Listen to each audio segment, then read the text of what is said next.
May nakita akong kamukha ni Mother. Mother! Aga natin!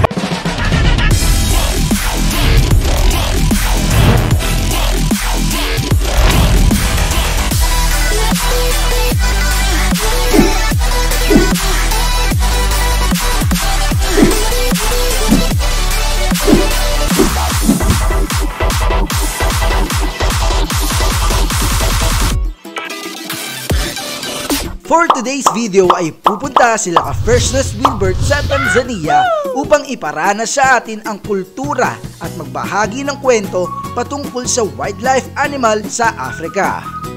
Sa pagsibol ng Haring Araw sa Africa ay nagtungo na ang grupo ni ka-Freshness sa Ngorongoro upang makita ang ibang mga hayop kung paano sila kumuha ng pagkain sa umaga.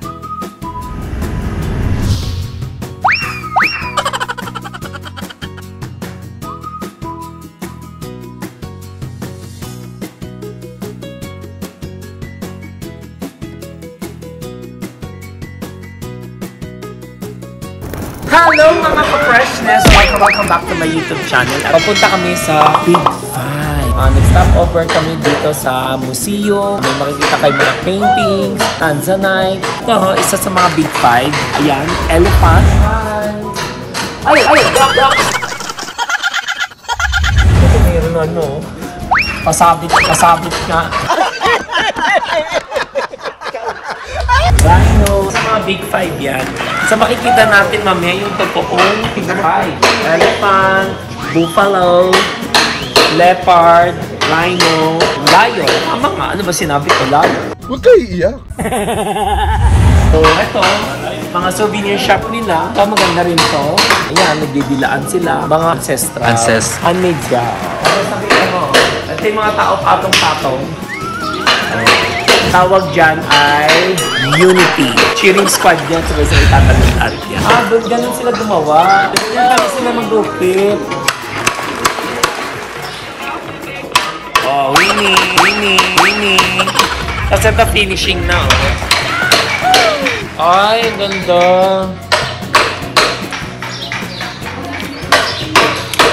Diba varnish na? Ay, may nakita akong kamukha ni Mother. Mother! Ninuno ni Mother! Oh my God! Ito yung mapa. Ang ganda ng painting dito ha.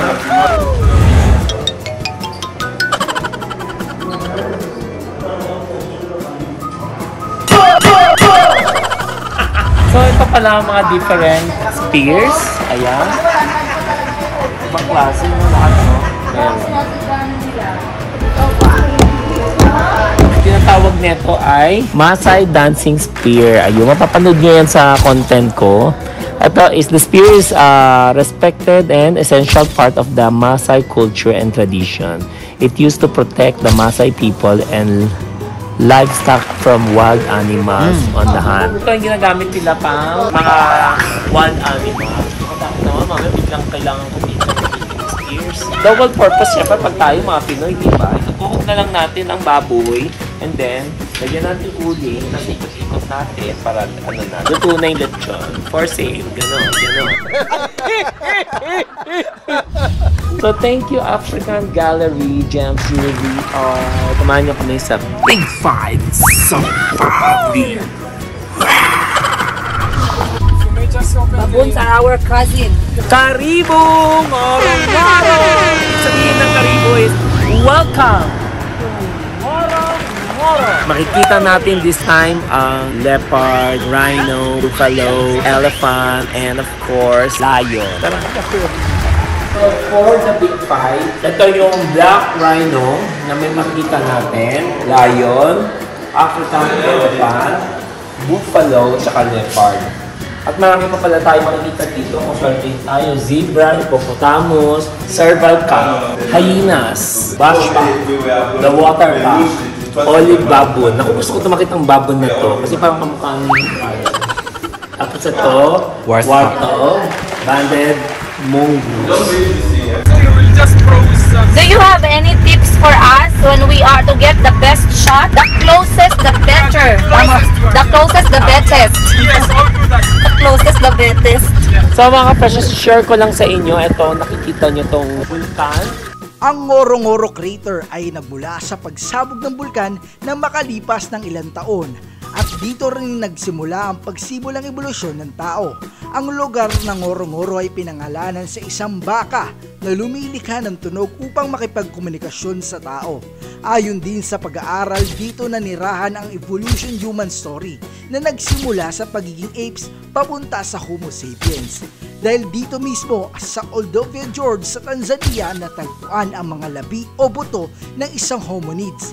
Kaya isa itong napaka-importanting kasaysayan ng pag-aaral sa tao. Tawag nito ay Ngoro-Ngoro Crater. Million years ago, yung vulkan ay sumabog. Ngayon, kaya nakikita niyo na malaking butas na yan kasi patay na, naubos, naglabasan na lahat ng lava. Lava walk. Yan, dead na siya at hindi na siya buhay. Nangingi na yung volcano na yun.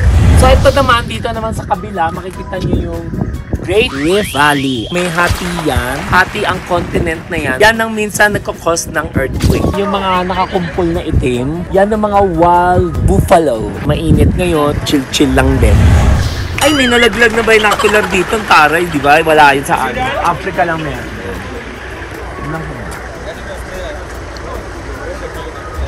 It's not far. Black and white. Yes. Black and white. Yes. Asa?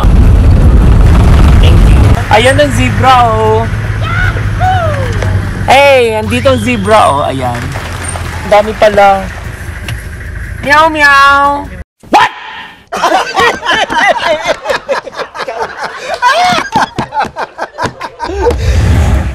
Alam, ang cute nila. Ang cute. Let's go. Tignan natin ang susunod na kayo. Ano nakikita natin. Bye-bye. So, ayan, oh. Ano yan? Kaulay na. Ay, giraffe! Ay, giraffe! Nakita niyo yung mag-anak ko na maabang liig. Ito pa, may isang giraffe pa. Ano pa? Sino yan? Oh. Go. Let's go. Gender? Ayun mga ka-precious, kung nakikita nyo tong mga nipahat, dito sa Africa ang tawag niyan, Masai Boma. Furnace. May alam. Hi, baby! Come here. Thank you. Bye. Can I take picture? Mga boma. Oh, sige.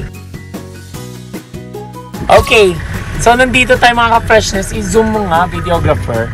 Ang zebra tsaka wildebeest. Ano, dami nila lamok, oh. Ayun!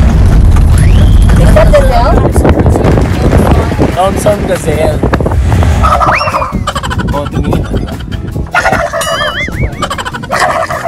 Oh, natakot din eh. Ang wildebeest, isang hayop na namumuhay noong panahon pa ng 20th century na kung saan ginagamit ito bilang isang damit ng mga grupong etniko sa Africa. Isa rin ito sa mga ancestral na hayop dahil sa tagal na milyong taon na nakalipas ay nag-e-exist pa rin sa mundo ang kanilang lahi. Bukod pa rito, may dalawang klase ang wildebeest.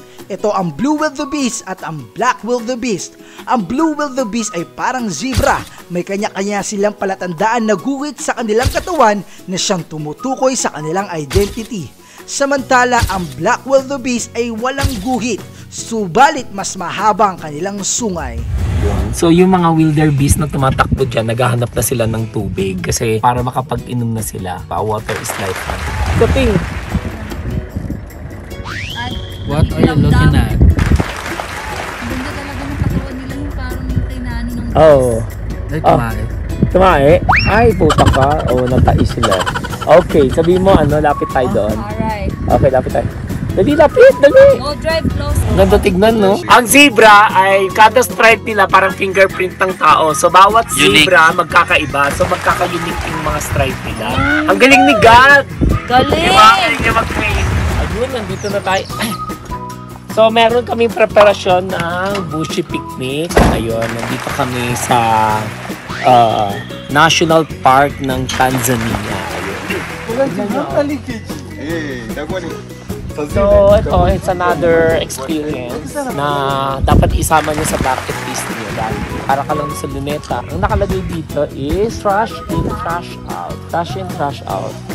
Kakatakot naman yan. So ito nga, gusto ko lang din share sa inyo mga ka-freshness. Ito favorite food ng giraffe. Ang kinakain lang nila yung green bean. Tapos ito naman, syempre, zodiac sign ko yan, no? Nakita nyo may sungay. Lahat nakakain dito ngayon may sungay. Ganun. Taurus ako syempre, di ba? Ano nga sabi mo? Pasabi kita? Okay.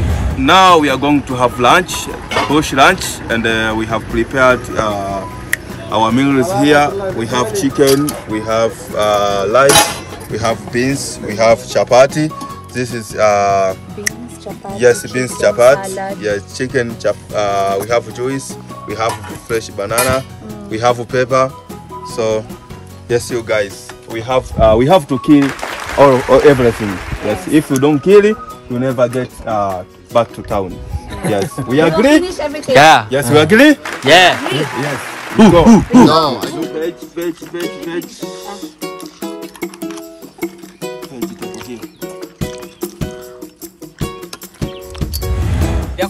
Di ako kaya ubusin. Tignan nyo may monkey, oh.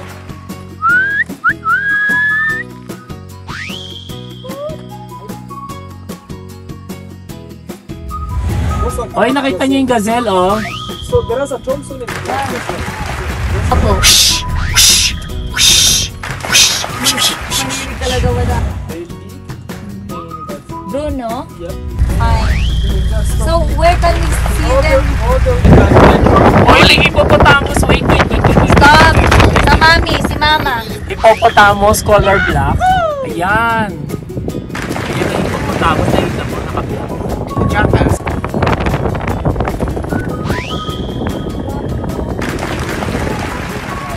Ito yung pinakamalapit na. Ayan ang kamay ko.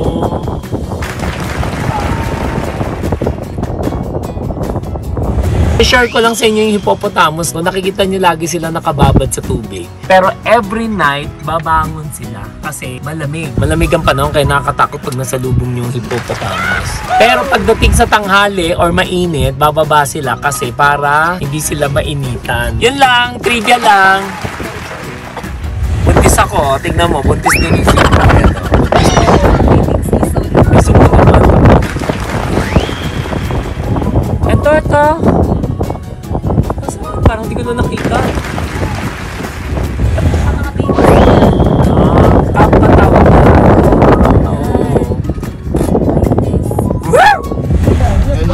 Is it baboon?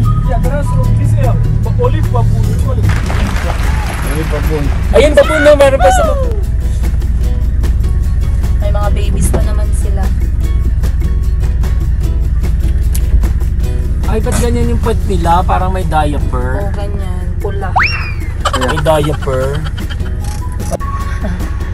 Galing ah. You see the melon? Those are melon. Which one is male? The one who has possessed those reddish patch on their bottom. Oh. The male are more bigger than a female. Tignan mo yung elephant, nagiinom sila, oh.